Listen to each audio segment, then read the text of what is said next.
নমস্কাৰ বন্ধুসকল welcome to my YouTube channel পাৰ্থমেছলৈ আজিৰ ভিডিঅ'ত আছে চাকৰিৰ ইনফৰমেশ্যন সেইকাৰণে কাইণ্ডলি ভিডিঅ'টো স্কিপ নকৰাকৈ সম্পূৰ্ণ চাব আৰু যিসকল বন্ধুৱে নতুনকৈ মোৰ ভিডিঅ' চাই আছে অৰ্থাৎ ফাৰ্ষ্ট টাইম আহিছে ইউটিউব চেনেলটিলৈ আপোনালোকক এটা অনুৰোধ কৰিম মোৰ ভিডিঅ'টি চোৱাৰ পাছত আপোনালোকৰ যদি মোৰ ভিডিঅ'টি ভাল লাগে আৰু আগন্তুক দিনতো মোৰ ভিডিঅ'সমূহ চাব বিচাৰে তেনেহ'লে কাইণ্ডলি এই ইউটিউব চেনেলটি সাবস্ক্ৰাইব কৰি ল'ব যদি হেতিয়ালৈকে সাবস্ক্ৰাইব কৰা নাই আৰু লগত থকা বেল আইকনটো প্ৰেছ কৰি ল'ব ইয়াৰ লগতে সকলো ভিউয়াৰ্ছক এটাই অনুৰোধ জনাম মোৰ ভিডিঅ'টি চোৱাৰ পাছত আপোনালোকৰ যদি ভিডিঅ'টি ভাল লাগে কাইণ্ডলি লাইক এটা দিবলৈ নাপাহৰিব কিয়নো আপোনালোকে দিয়া এটা লাইক মোৰ বাবে অতিকৈ গুৰুত্বপূৰ্ণ হয় মই ইনস্পিৰেশ্যন পাওঁ হে লাইকসমূহৰ পৰা যেন আগন্তুক দিনত আৰু ভাল ভিডিঅ' প্ৰস্তুত কৰি আনিব পাৰোঁ আপোনালোকৰ বাবে মই বিভিন্ন চৰকাৰী চাকৰি চৰকাৰী আঁচনি আৰু চৰকাৰী ইনফৰমেশ্যন যিসমূহ আমি জনাটো আমাৰ বাবে অতি জনাটো প্ৰয়োজনীয় হয় আমাৰ বাবে তাৰ ওপৰত ভিডিঅ' প্ৰস্তুত কৰি থাকোঁ সেইকাৰণে মোৰ ভিডিঅ'সমূহ চোৱাৰ পাছত কাইণ্ডলি ছ'চিয়েল মিডিয়া প্লেটফৰ্ম যেনেকৈ ফেচবুক হোৱাটছআপ ইনষ্টাগ্ৰাম আদিতে শ্বেয়াৰ কৰি দিব যেন মেক্সিমাম মানুহ তাত ইনফৰমেশ্যনসমূহ গৈ পায় আৰু ইয়াৰ লগতে আপোনালোকৰ মনত যদি চৰকাৰী চাকৰি বা আঁচনি সম্পৰ্কীয় কিবা প্ৰশ্ন আছে কাইণ্ডলি মোৰ ভিডিঅ'ৰ কমেণ্ট বক্সত লিখি দিব মই তাৰ উত্তৰ দিবলৈ চেষ্টা কৰিম চ' বন্ধুসকল এতিয়া আৰু পলম নকৰাকৈ আজিৰ ভিডিঅ'টো আৰম্ভ কৰিছোঁ আজিৰ ভিডিঅ'টো হৈছে চাকৰিৰ লগত জড়িত নতুন চাকৰিৰ ইনফৰমেশ্যন আছে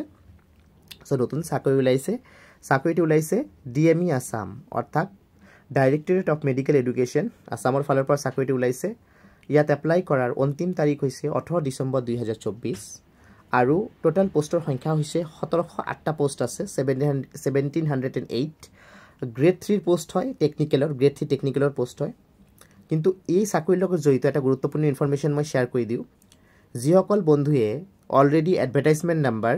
DME/23/2023/2031 ডেটেড 1 তাৰিখ 2 মাহ 2023 এপ্লাই কৰিছিলে তেওঁলোকে ইয়াত এপ্লাই কৰাৰ প্ৰয়োজন নাই অলৰেডি তেওঁলোকে এপ্লাই হৈ আছে আৰু যিসকল বন্ধুৱে DME এডভাৰটাইজমেণ্ট যিসকল বন্ধুৱে already advertisement number DME/recruitment/2023/2295 already apply কৰিছিলে ডেটেড 17/8/2024 তেওঁলোকে অলৰেডি এপ্লাই কৰিবলৈ আৰু প্ৰয়োজন নাই এটো এডভাৰটাইজমেণ্টত অলৰেডি এপ্লাই হৈ আছে যিসকল এপ্লাই কৰিছিলে সো বন্ধুসকল আপোনালোকে এই ভিডিঅ'টো চোৱাৰ পাছত ফাৰ্ষ্ট মোৰ ভিডিঅ' ডেসক্ৰিপচন বক্সত যাব তাত গৈ আপোনালোকে অফিচিয়েল এডভাৰটাইজমেণ্টৰ এটা লিংক পাব যে কি পোষ্ট আছে টেকনিকেলৰ হে পোষ্টসমূহত এপ্লাই কৰাৰ বাবে এডুকেশ্যন কোৱালিফিকেশ্যন কিমান লাগিব তাত আপোনালোকে চাব পাৰিব আৰু যেতিয়া আপোনালোকৰ মানে এডভাৰটাইজমেণ্ট চোৱাৰ পাছত যিসকলে এডভাৰটাইজমেণ্টৰ লগত পোষ্টৰ লগত আপোনাৰ কোৱালিফিকেশ্যন মেচ কৰিব মানে বয়সৰ সময়সীমা মেচ কৰিব আপোনালোকে ইন্টাৰেষ্টেড হলে এপ্লাই কৰিব পাৰিব এপ্লাই কৰিবলৈ হলে আপোনালোকৰ অনলাইন প্ৰচেছৰ যোগেদি এপ্লাই কৰিব লাগিব আৰু অনলাইন লিংকটো মোৰ ভিডিঅ' ডেসক্ৰিপচন বক্সতে লাভ কৰিব সেইকাৰণে চিন্তা কৰিবলগীয়া কাৰণ নাই মোৰ ভিডিঅ' ডেসক্ৰিপচন বক্সত যাব তাত গৈ এডভাৰটাইজমেণ্ট ডিটেইলছ আৰু এপ্লাই লিংক দুটাই লাভ কৰিব ধন্যবাদ